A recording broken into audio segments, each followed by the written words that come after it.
Good afternoon. All right, let's get a little more energy. Good afternoon. It's a jubilee. We got that energy. All right, welcome guests and partners, the Honorable Mayor Michelle Wu, and members of the Equity and Inclusion Cabinet who are doing the work to advance racial justice and social, economic, and health equity in the city of Boston.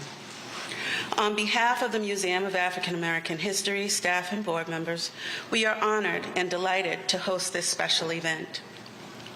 Boston's African American community created some of the first Black institutions in America, and the museum's African Meeting House stands as the oldest public space and extant church building in the nation.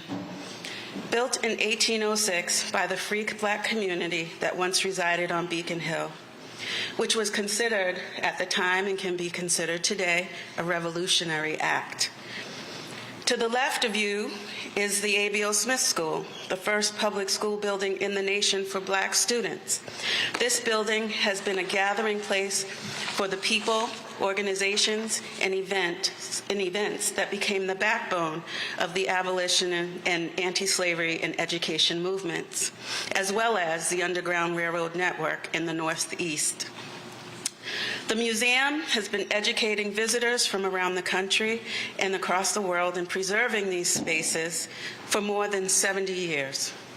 I welcome you all to come back and visit us at the museum to learn more about this in the history and the achievements of the free Black community, or attend one of our programs, which you can find on our website at ma.org. To quote MLK, "We are not makers of history, we are made by history." Today, this very moment signifies and fortifies the museum's role historically in the advancement of equality and human rights in Boston.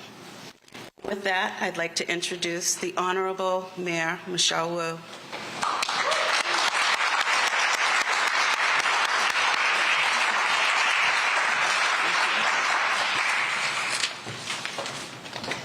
Thank you so much, Malika, and to all of our hosts here in this very special sacred space in the city, and to the hosts who are ancestors looking down and in this space right now, making sure that we do right and continue to fight in our city.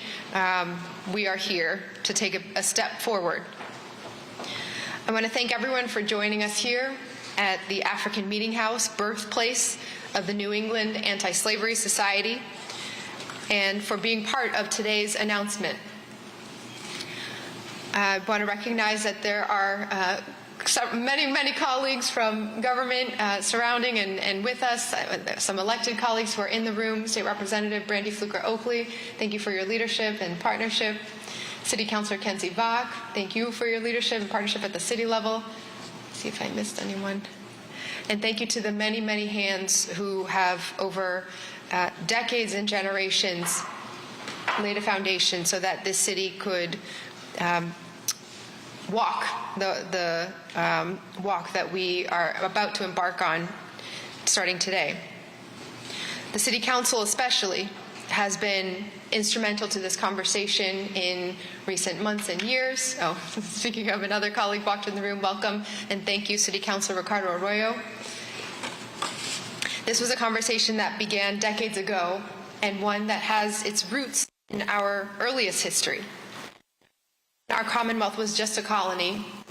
Boston was a primary port of departure for ships engaged in the transatlantic slave trade.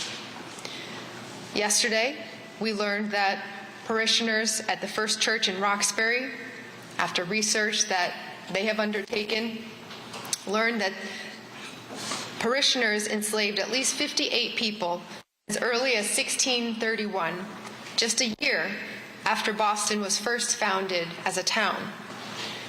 Even after Massachusetts outlawed slavery, our region continued to benefit from the labor of enslaved people.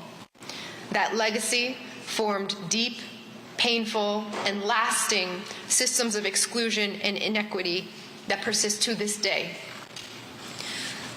Inequities are evident through the disparities that we see in wealth and income, home ownership, education, access neighborhoods, and even in the air that we breathe. Why here, History Month, our City Council an ordinance to study reparations and address the disparities that our Black residents face. That ordinance and all of the organizers, activists, and educators whose work informed it helped us get to this moment, to the opportunity that we have today and the responsibility to build on the work of all those who came before, people who we remember and try our best to follow in the footsteps of, leaders like the late State Senator Bill Owens, who in 1989 was one of the first to introduce legislation to study reparations in the country. Nearly 35 years later, we're grateful to all those who refuse to give up the fight for justice, who have understood and continue to push that there is no statute of limitations on addressing wrongs that we have the ability to make right. Today we're announcing a Reparations Task Force to bring together experts and those with lived experience and deep community connections to help us begin the process. We're doing so with full transparency and in committed partnership with Boston's Black community. This task force will have two major functions. First, to document Boston's role in the slave trade and the institution and legacies of slavery, and its continuing impact on our communities. And second, to assess what actions we as a city have taken and consider what actions we can take moving forward to acknowledge truth, foster reconciliation, repair harm, and restore and strengthen our communities.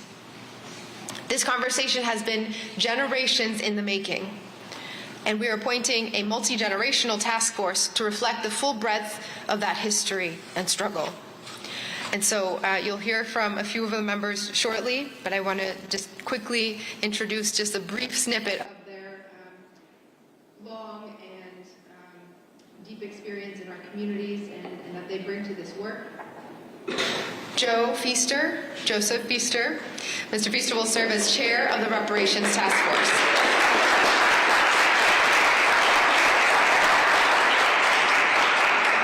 He's a veteran attorney of real estate, city contracts, labor and employment, and so much more, and a member of the City of Boston's Black Men and Boys Commission. Shout out to Director Frank Farrow, who's in the house as well. Mr. Feaster is board chair of the Urban League of Eastern Massachusetts and the youngest president of the Boston branch of the NAACP. Lamerche Frazier, former Boston artist in residence and director of education at this very museum. Ms. Frazier will bring her perspective as an artist and public historian, and we are so grateful for her work.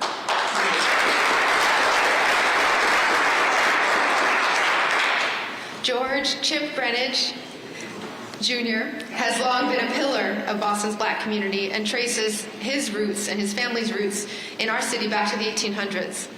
His work supporting young people at Greatest Minds, alongside his background in education, urban economic development, and understanding the impacts of gentrification, will be invaluable to this task force. Dr. Carrie Greenidge, who is on her book tour today, brings a deep understanding of our past as historian in residence here at this museum. An author and educator, she has worked with the Boston African American National Historic Site, writing and publishing the book Boston's Abolitionists, and a biography about civil rights activist William Monroe Trotter. At Tufts, she serves as Director of American Studies, co-director of the African American Trail Project, and Assistant Professor of Studies in Race, Colonialism, and Diaspora. Professor David Harris, who served as the bridge connecting academics, policymakers, and grassroots advocates as the inaugural managing director of the Charles Hamilton Houston Institute at Harvard Law School, and as founding executive director of the Fair Housing Center of Greater Boston. He's a former public servant with both the U.S. Department of Housing and Urban Development and the United States Commission on Civil Rights, with a wealth of experience advocating for regional equity and fair housing. Ms. Dorothea Jones is a longtime resident of Roxbury, to the equitable development of her neighborhood and our city, including as a member of the Roxbury Strategic Plan Oversight Committee. And she's been a dedicated champion of civic and electoral engagement in the Black community and the city at large.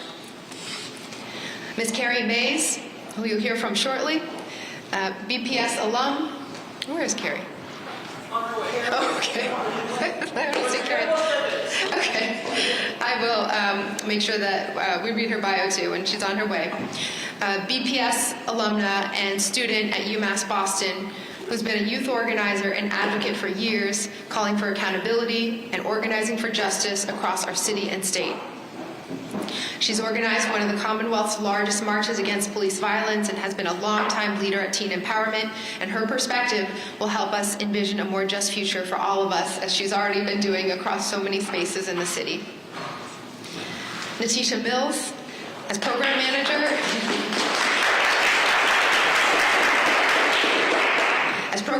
at Embrace Boston, she's brought communities across the Commonwealth into this conversation, and her work on this task force will center our residents in continuing the efforts and our outreach to advance healing and restore trust. And representing so much, but especially respecting the wishes of the City Council and so many in our community to ensure that young people in our community representing Boston's Black community were firmly centered and leading this work as well. I'm so excited to welcome and thank Denelson Fanfan and Damani Williams.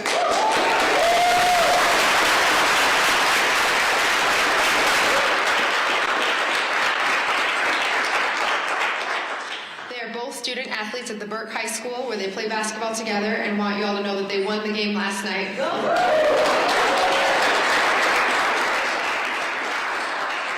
And are driven by a deep love for their communities.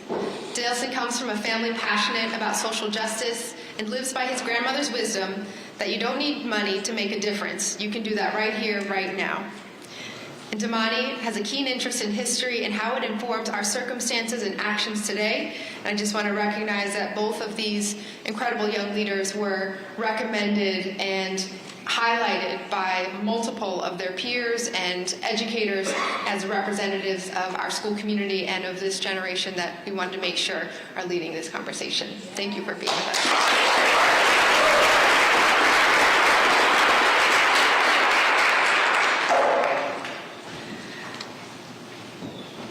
The work that we are about to embark on, that we are about to take one more step on, is deep, it is overdue, but it will still require all of us to think about our own connection to the flow of history, our place in it, and how that can flow to a different future.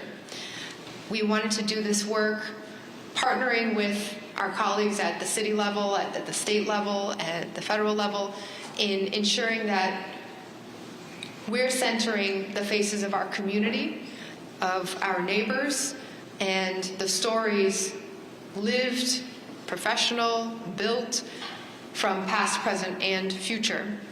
And so thank you especially to members of our task force who are our friends and neighbors, our community members, who are going to work alongside each and every one of our residents to help us understand what reparations could look like here in the city of Boston. We are a city nearly 400 years in the making. And before we reach that milestone, our 4th-century anniversary in 2030, thanks to the incredible group of people we have here today and so many others who have been pushing this effort along and will be engaged along the way, we will be another step closer to reconciling our complicated history with our vision for a more connected, more inclusive, more equitable Boston for all of us. Now, I'm supposed to pass it on to Carrie, so I think we will invite up our chair, Joe Feaster, to say a few words on behalf of the committee, and thank you so much again. It is an honor to be with you all.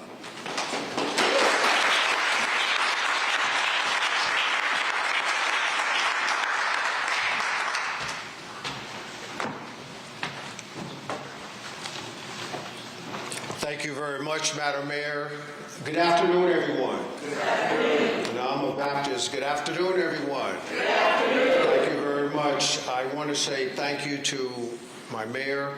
I want to thank you, the members of the City Council who brought forth, were courageous enough in order to bring forth this particular issue. Now, let me just say at the outset, I'm a reparationist. I've always said, and I'll say it later on as well, we were promised 40 acres and a mule. I'm a city kid. I can't do anything with the mule, so give me 41 acres.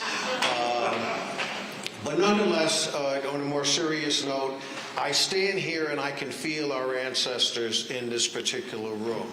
This is the most fitting place for this event to be held. I want to thank my mayor. I want to thank the city council. I want to thank Lori Nelson and her team who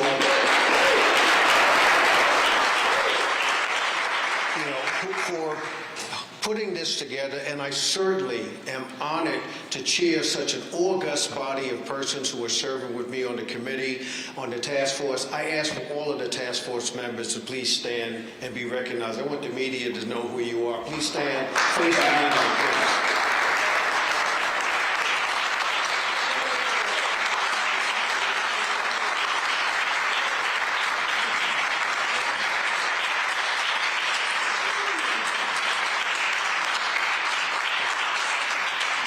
That's called not ever missing a photo op, right, Chip?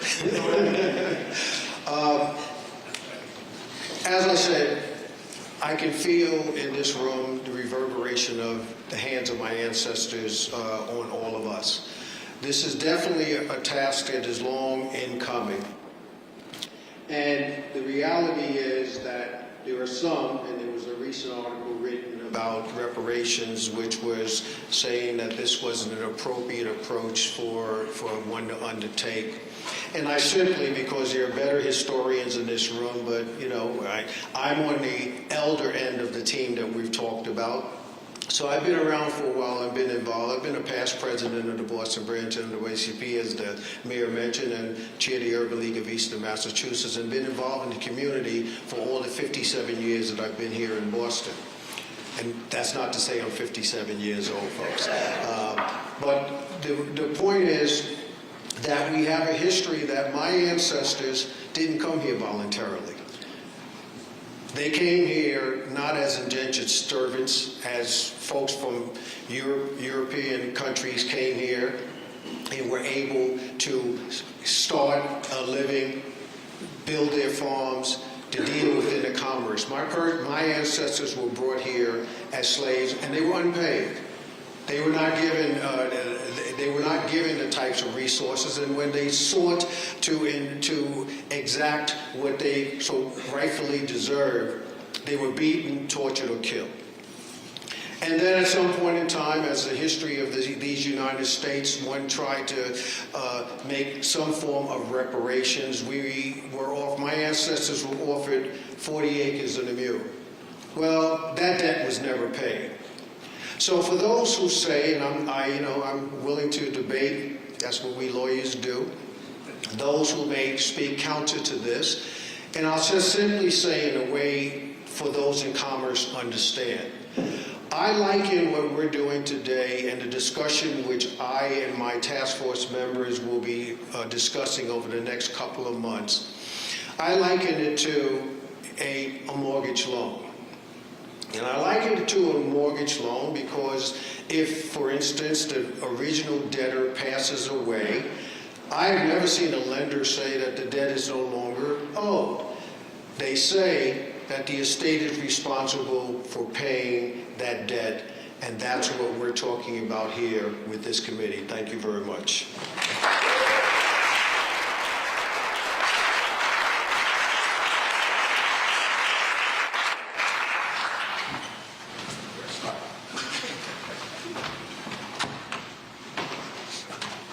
Good afternoon, everyone. Good afternoon, everyone. Great to see everyone. My name is Shagun Idaru. I have the privilege of serving as the Chief of Economic Opportunity and Inclusion for the City of Boston. And again, as the mayor did earlier, I want to recognize all the city colleagues. If you just want to raise your hand, all the folks coming from the city. So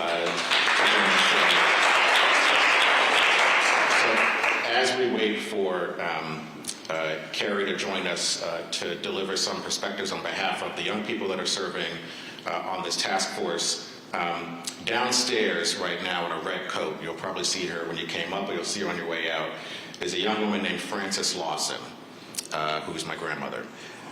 Frances Coleman Lawson, who moved to Boston more than 50 years ago, and from Oberlin, Ohio, served for 30-plus years in the U.S. Customs House, certainly placed roots here in the city of Boston. But prior to her coming here, she's the descendant of Robert Coleman of Oberlin, Ohio, who was born during the period of slavery in the 1840s. And Robert had moved to Oberlin, Ohio from Cervera, Tennessee, from his descendant, Nancy Dockery Coleman, who was born into the slave trade herself in Cervera, but made a life for their family.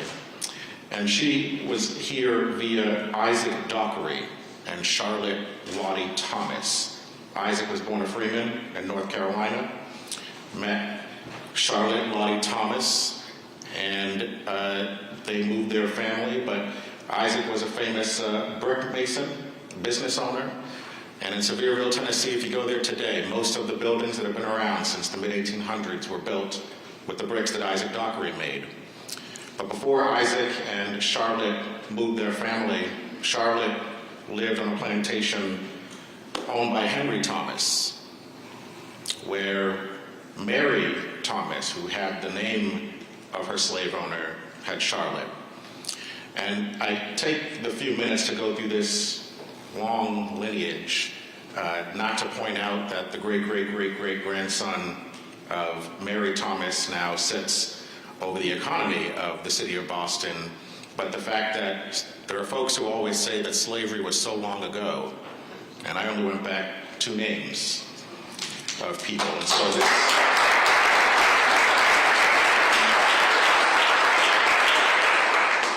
the importance of this task force, and I just want to say that today is not the victory.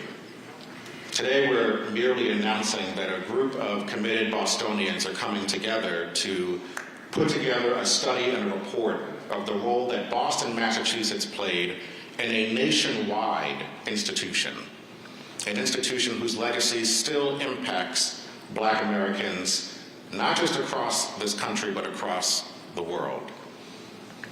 It's always important to remind ourselves that in 1641, not in Georgia or Florida or North Carolina or Virginia, but in Massachusetts, the Massachusetts Bay Colony, it was John Winthrop who wrote the Body of Liberties, which codified slavery when there were 13 colonies.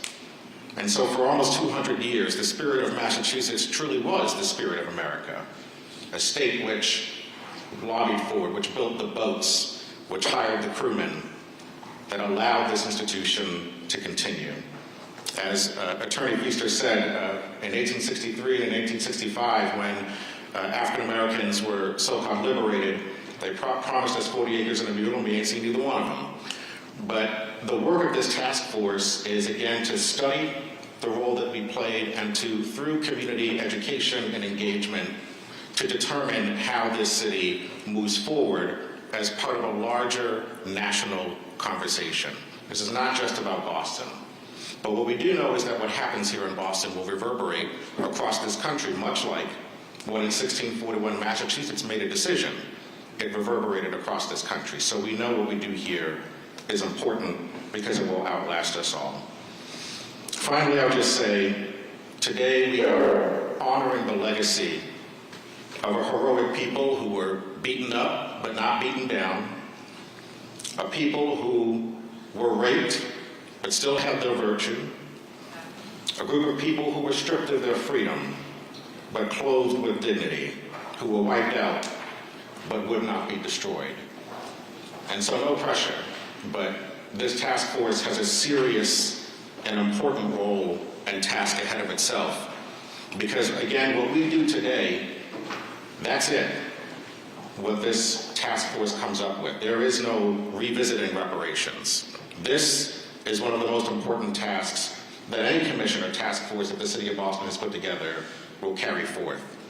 And we appreciate those of you who are taking the time, giving your energy to help carry this conversation forward, especially our young people. But we know that everybody in this room and who's not in this room is going to play a serious role in helping to advance and move this city forward. Reparations are not liberation. But on the road to liberation, our conversation about reconciliation, around repair, that is what gets us to our true liberation. I say today that history has not yet had its final hour, and we've proven over and over again our readiness to meet any challenge. Always standing tall, never shrinking in, our feet firmly planted on the ground. We are not descended from a fearful people, and we know that you will find this. And we, again, appreciate the work that you're doing. And if Carrie is here, I'm going to invite her up, or I'm going to stall a little more. Okay. But she's 5 away. So I'm going to take my direction from Lori as to who I'm going to keep going.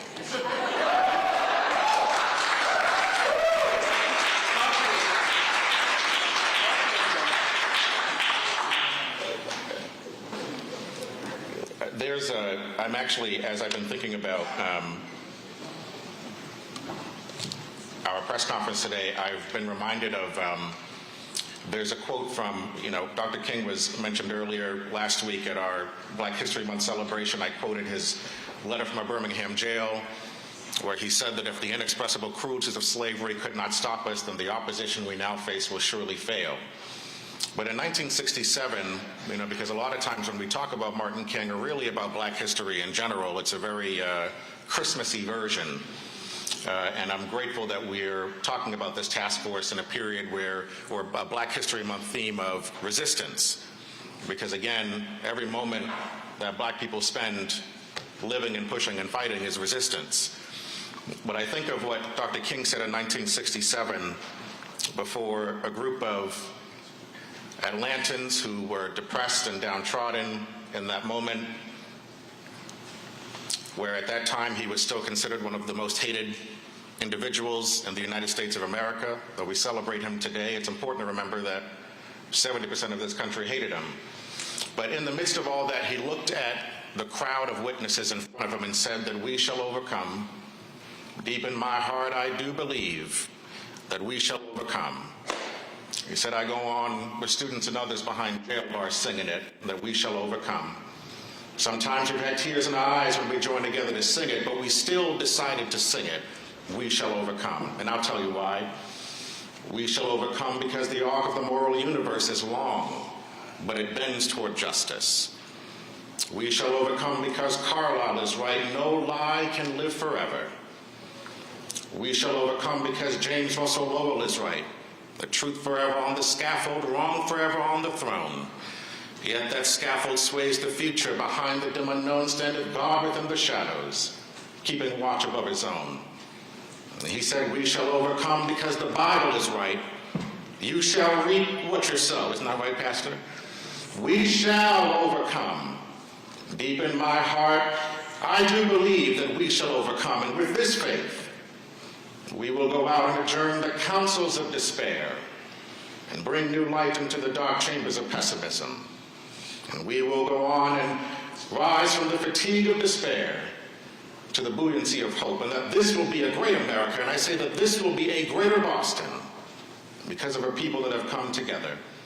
And he ended by saying, we're quoting a Negro spiritual that said, walk together, chillin', don't you get weary, there's a great camp meeting in the promised land. And I leave that message not just with our task force members, but with all of the residents of Boston, as this is a conversation that we push forward together.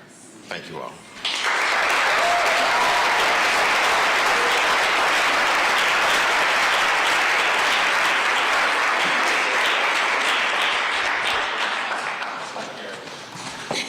Thank you. Good afternoon, beautiful people. Oh, I have to hear that again. Good afternoon, beautiful people. Good afternoon. My name is Carrie Mays, and as I stand here before you today, I want to ask you a question, and that is, who are you? And how have you contributed to humanity? Before you answer that question, think of where you've been and where you plan to go. As a young, gifted, and Black social justice activist warrior, my childhood wasn't spent with playing with seashells at the seashore. Instead, it was spent questioning the value of my existence. It was spent on searching for the beauty and value within my Blackness. It was occupied by relentlessly flipping through textbooks of trauma and tragedy, trying to find the reparative healing and transformative reconciliation through the textbook pages. Although I never found solutions in the back of a textbook, I found the solutions within community. I found the solutions within the voices of Black lives advocating for their lives to matter. I found the solutions lies within who we are as humans, and that we have nothing to lose but our chains. You are history. I am history. We are history. Today marks a moment in time where the city of Boston can serve to be a national model, where we turn our resilience into resolution, our pain into power, and our past into a pathway to heal the future. We all know this conversation of acknowledgement and reconciliation is long overdue, and we can't afford to waste any more time when it comes to addressing the institutional inequities, systemic racism, and oppression we've experienced. But we are not alone in this fight. We are not alone in this fight of the pursuit of doing what's right. And we will continue to be committed to the retribution of a global phenomenon that has impacted the world. I can stand here all day and talk about all the miscellaneous opportunities or possibilities that this can become, but I'd rather get to work. I feel beyond blessed, honored, and thankful for this opportunity. I want to say a special thank you to our mayor, Michelle Wu, for being the first mayor, the first ever mayor to have the courage to allow this endeavor to go forward.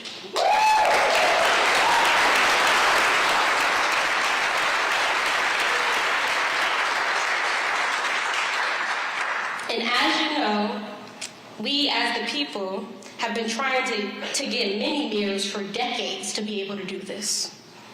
For pushing through in the face of adversity and radical controversy, I want to thank you. I want to thank our city councilors for their undying love and passion to make this a reality. Julia Mejia, I adore you. Tanya Anderson, I admire you.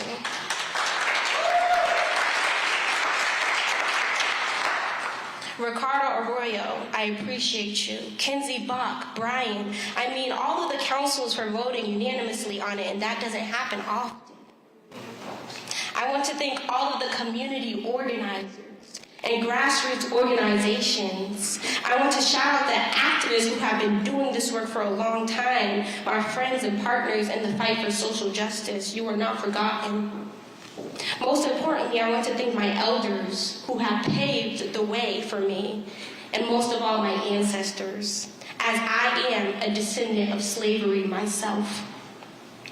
My parents who shaped the morality in me, and all of the people that are here to support, I see you, I value you, and I love you.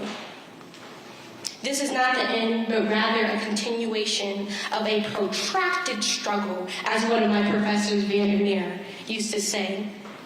I look forward to working with the community as they are the ones who need to be centered in this struggle, because the people closest to the power, the people closest to the pain should be the closest to the power. And I appreciate Michelle Wu for creating this task force as it's never been done before in the city of Boston. I hope you're inspired as much as I am and ready to get to work. Thank you.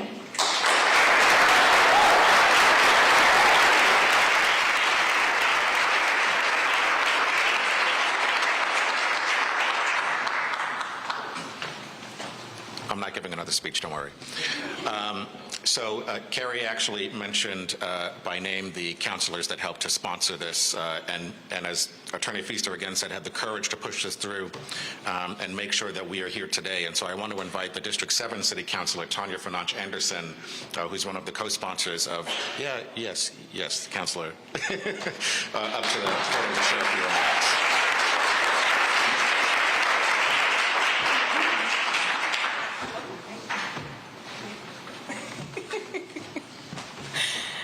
Hello.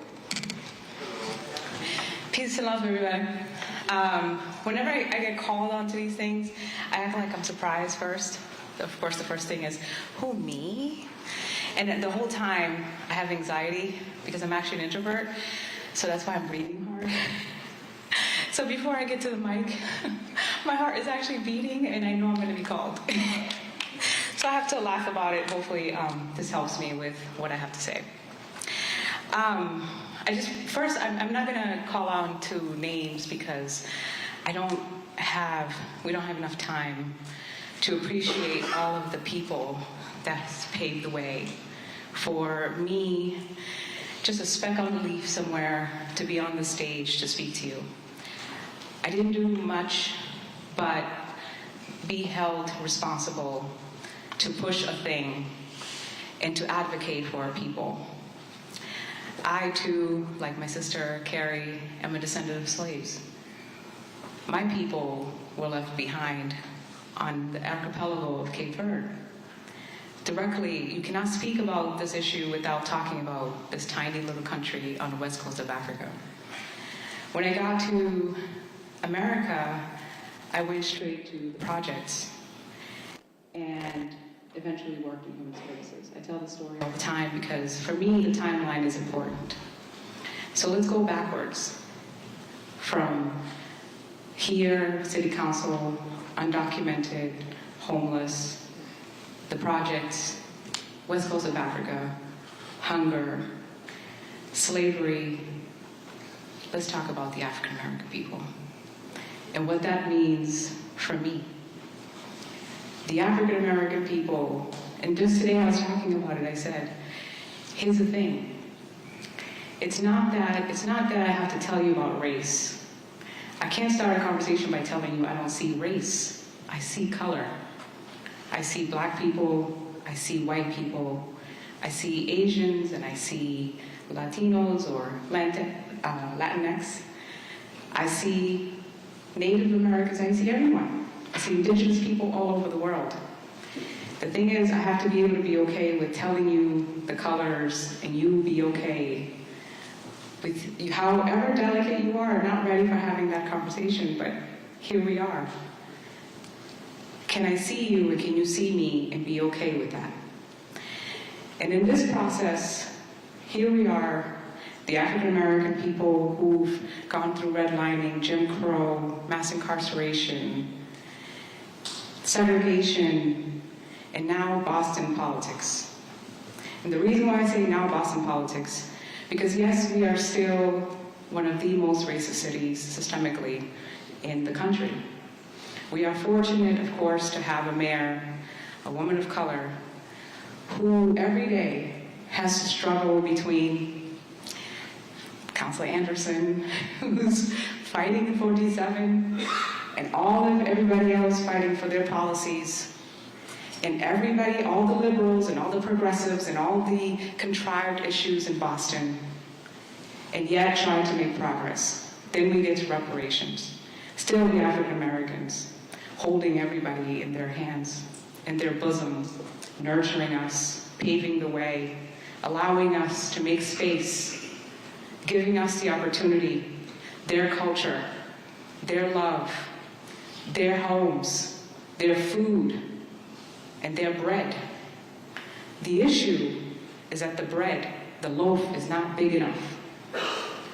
We, the immigrants that come in and take advantage of this opportunity that the African American people put forth, come in and yes, dilute the conversation. Because the bread is not big enough. The loaf is just too small. So when we talk about reparations, and we look at the loaf of bread, and everybody is fighting for the crumbs because of our depravity, because of our insecurities, because of our issues. Who's going to sit on the task force? Who's going to fight? Who is leveraging their opportunity for their advancement in politics? When we all do that, at the end of the day, we cry to our friends and we say, but I'm fighting for the people. I believe in reparations. I'm not a racist. I want people to have things. And yet, Again, because the loaf is just too small. And as a city, we traditionally have to present ourselves as fiscally responsible. So we don't actually do everything that's really transformational so that the bread can be enough, so everybody can have a loaf of their own. So the depraved and disenfranchised community were left for one loaf to fight each other while we go in front of our brethren of the white, affluent, or any affluent communities and look as though we can't get it together, as though we can't pull ourselves by the bootstraps, as though that we are not qualified. But we know better. As I always say, who better qualified, sorry brothers, than the black woman, than the African American black woman, to change this world, to show us the way, and to teach us how to convert the world. So today, I'm stepping aside, I'm asking you, I'm thanking you to make space for me, your African immigrant sister who's come here to love you, to fight with you, and hopefully to help create this process that is authentic, that we can actually have true change for African American people in Boston. Thank you again. I love you.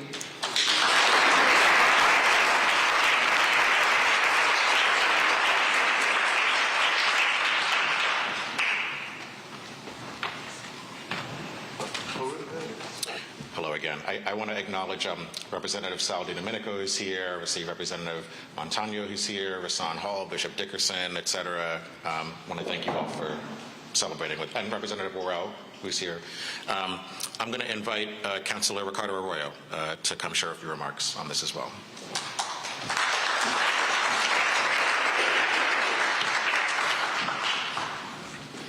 Good afternoon on this momentous day.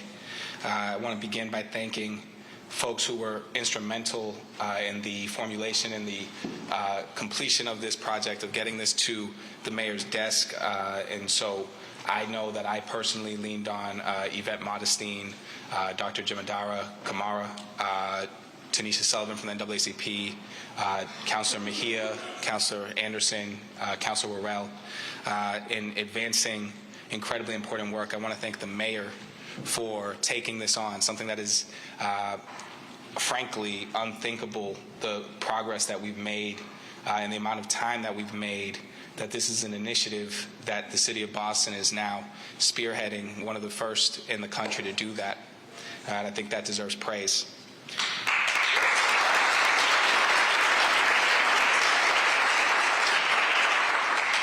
I think a lot about what and how folks internalize the sins of this country, whether it's how Chief Idowu talks about the sort of trying to distance past it, that's a long time ago, the sort of idea that this is a mortgage and that you should pay that estate. And what I think about a lot, because I think it's fascinating that in the year 2023 we still have op-ed pieces in newspapers speaking about how we don't deserve, or we should think about reparations as a different way of doing this other than compensation for the harm that has been done. And I just want to be on record as thinking that's ridiculous. And so I'm going to use an example. How many folks in here know of Phyllis Wheatley? It's a lot of folks. And Phyllis Wheatley, for folks who don't know, one of Boston's proudest, I think, residents for Boston, for me specifically. 1773, this formerly enslaved woman was one of the very first women, I believe the first woman of color, of black woman specifically, to write a book of poetry that was published. That book was not published here in Boston. In fact, it was published in England. And the reason that book wasn't published here in Boston was because of the racial attitudes at the time. But beyond that, let's think about the name that you know. You know Phyllis Wheatley. Phyllis Wheatley came here at the age of 7 or 8, kidnapped from her homeland, at the age of 7 or 8. Her name, Phyllis, originates from the slave ship that transported her here. It's the name of the ship that brought her here. The name of her captors Wheatley, the family that enslaved her.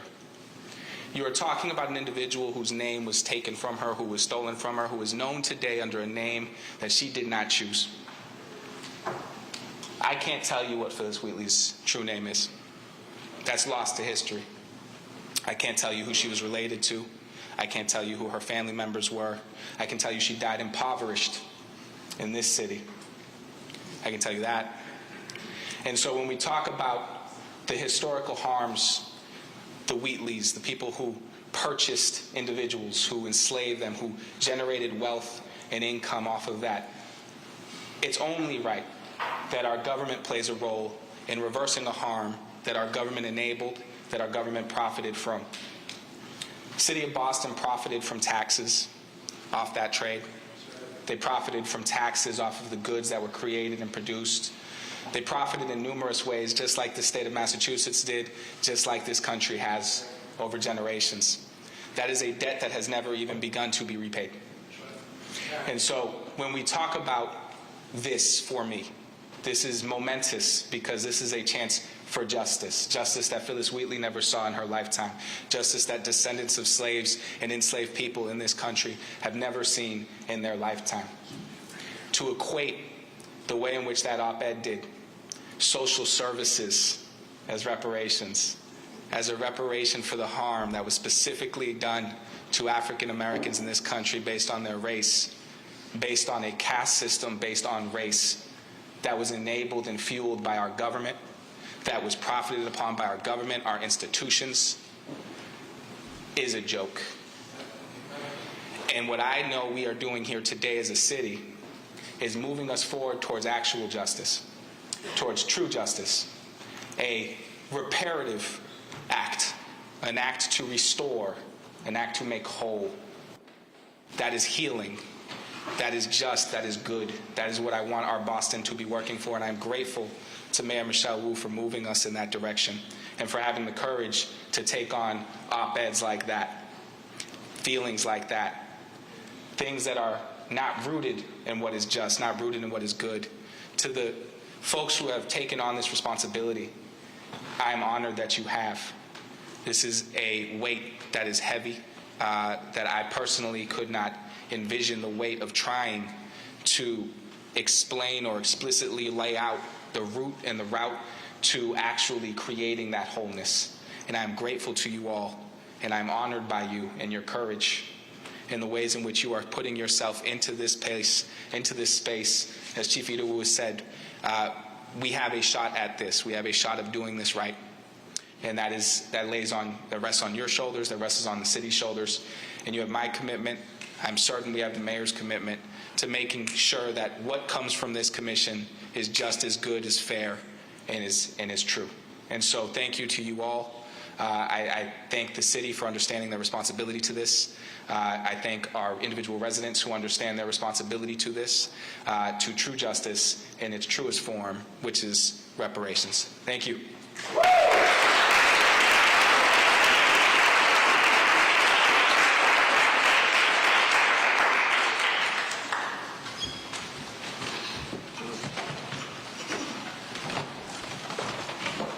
Thank you very much, Councilors Anderson and Arroyo. Thank you for joining our mayor in this effort in order to have this task force. Let's give a hand for our mayor and our city councilors.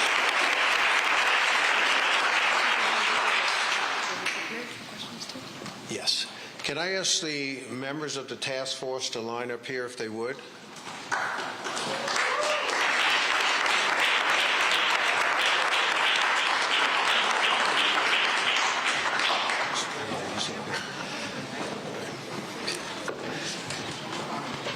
Please adorn right here. So, see, I got to teach you how to do a photo op.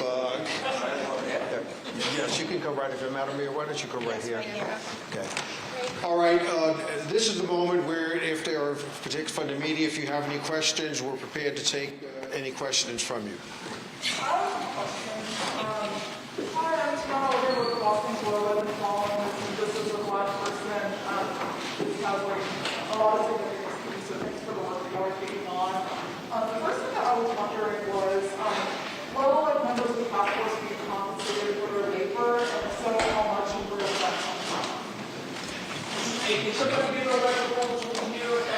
Tam's question was, will the members of the task force be compensated for their labor? How much and where will that be coming from? The answer is yes. We are still working out the details of a stipend that will be as provided by the City Council in their ordinance. It was very clear from the Council that this was not going to be a situation where we would perpetuate our Black Bostonians taking on the work of restoring harm and doing that labor for everyone without compensation. That will come from the city treasury and our general funds. And I was also curious, I know that I saw that you guys might be working with a research group. I'm wondering in the commission, what research partners, what would an ideal partner be, or what would you guys be looking for in this proposal? Well, it's difficult for us to respond to that right now simply because we're just forming, but we will be having consultants. We will go through a request for a proposal process, and we'll be trying to align ourselves with folks who could bring some ballast, some support, some education, many of which we have serving on the task force now. But to the extent that we want to reach out to others who have the knowledge which can help us form our decisions and our presentations so that we will be able to put together a very copious report in the future. Thank you. Is there any concept, Mr. Chairman, is there any sort of timetable that we did in terms of when it goes on to report to the city? And a little bit about what the work will look like, what the hearings, what the task force will be doing, how long will it be?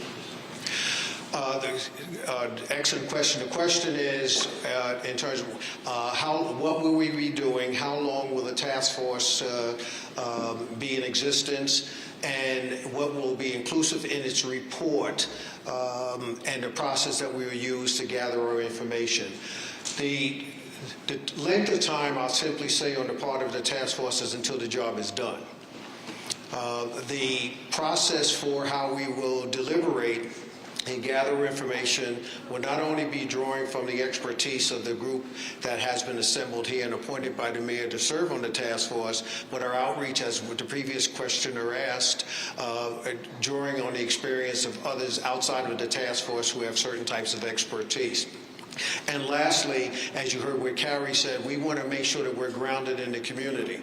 So the community, there will be a process of outreach, information, there'll be listening sessions. The form that will take has not been decided yet because we have yet to meet as a task force, but we will be totally inclusive, we'll be totally transparent in the work that we do, and we'll be trying to draw on the expertise of many persons who in fact are not even serving on the task force.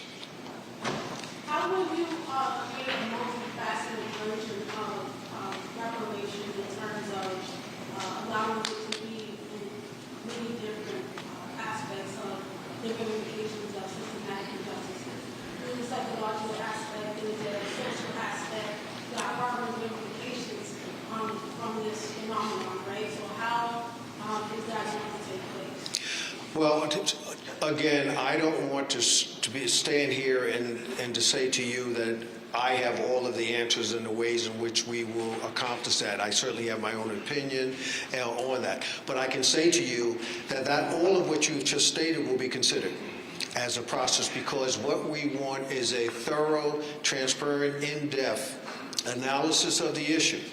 As you've heard from this podium here, from the mayor to the city councilors to myself, Carrie, from Chief Idawu, we understand what the issue is. We're not sitting up here any naivete as to what the history has demonstrated. I analogize to the fact that, yes, there was the circumstances that those, and I know that I'm glad Councilor Arroyo was referring to the reporter that I decided to leave unnamed, but he wrote the article for a paper that's well known, where he talked about in terms of why we ought not to be pursuing in terms of reparations and why it's not an appropriate piece. Well, I want folks to look at this, the mission that we have. We aren't going to decide, this task force will not decide who pays the debt or when the debt will be paid. What we will be seeking to do is determine what is the amount of the debt. And so, therefore, when I analogize to a mortgage, and I say that because persons who deal with commerce understand exactly what it is with a mortgage. And if there's anyone who can tell me, any banker in this town that can tell me that if the original debtor passes away, that they just forgive the debt, I want to go to that bank. So we want to be transparent, we want to be inclusive, we want to be thorough, we want to be intentional. That's the 21st century word, to be intentional. Well, that's what we intend to do with this task force. Reverend? Mr. Like a mission statement that you have, one. Secondly, the young lady was saying, we admire her so much, her carry a lot of other young people in their leadership role. In terms of bullet points, because what's going to happen is people are going to have their own opinion of what it's supposed to be. And then you guys have to shape what it really is. And then the outcome is the most important piece, of course. But I think that for us to know in bullet points, what is the task before you, what you endeavor to do, whether it's online or some type of way to circulate that information, because as sure as I'm standing here, people are going to shape their opinion of what you all are supposed to do and what they think you all are supposed to do and what it's all about. But I think that the more we connect and get the specificity of your task, it will help us in terms of the conversations that we'll have and how we converse with one another moving forward. I'm asking the mayor to respond to that. And I'm only stepping in because my charge is to help implement the ordinance that the City Council has passed, which lays out the phases of this and a very specific charge. And so we're talking today about a task force that's going to look at the City of Boston's municipal government role in the slave trade historically, the impacts that linger to this day, as well as what the city has done in the years since, in the century since then, and what is left to do. And so there are three main phases that are laid out from the language in the ordinance. First is looking at that history, really documenting, and this will be where some of the research partners at this task force will select, will have compensation to do that historical research, understand the city's role, dating all the way back, the kind of research that we just learned about with the first Universal Unitarian Church in Roxbury, that applying that same kind of framework to the City of Boston in the many ways in which, as an institution, the city has benefited. The second phase will be to document the city's efforts to date, again, over many years, and kind of what both sides of that ledger, if you will. And then third, with community process and engagement kind of threaded throughout of this, third is to issue the recommendations and the report. We are looking at two big milestones ahead where Boston will be elevated into the national spotlight for our role and our connection to what this country symbolizes and what the founding of America means, right? 2030 is our 400th anniversary as a city, and then 2026 is a major anniversary for this country's birth. And so we're looking to that 2026 date as well, July 4th, 2026, as a point by which we want this city to have stood up and not only said, but done steps along what this task force has guided. And so our hope, again, in partnership from the council, some of the timelines laid out have been anticipating if we can aim for by let's say summer of 2024, having a set of recommendations that gives us 2 years to identify next steps, find the funding, get started, and we should be off and running by 2030 then. But all this will be molded and shaped by the incredible leaders here. Last question. Someone was reading my mind. Do we have a question? Yeah.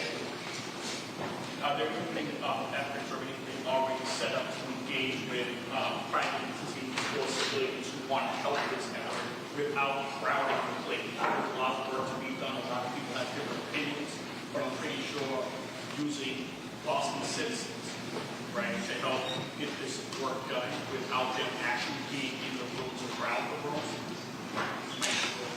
Yeah. Thank you for the question. Question is how I would just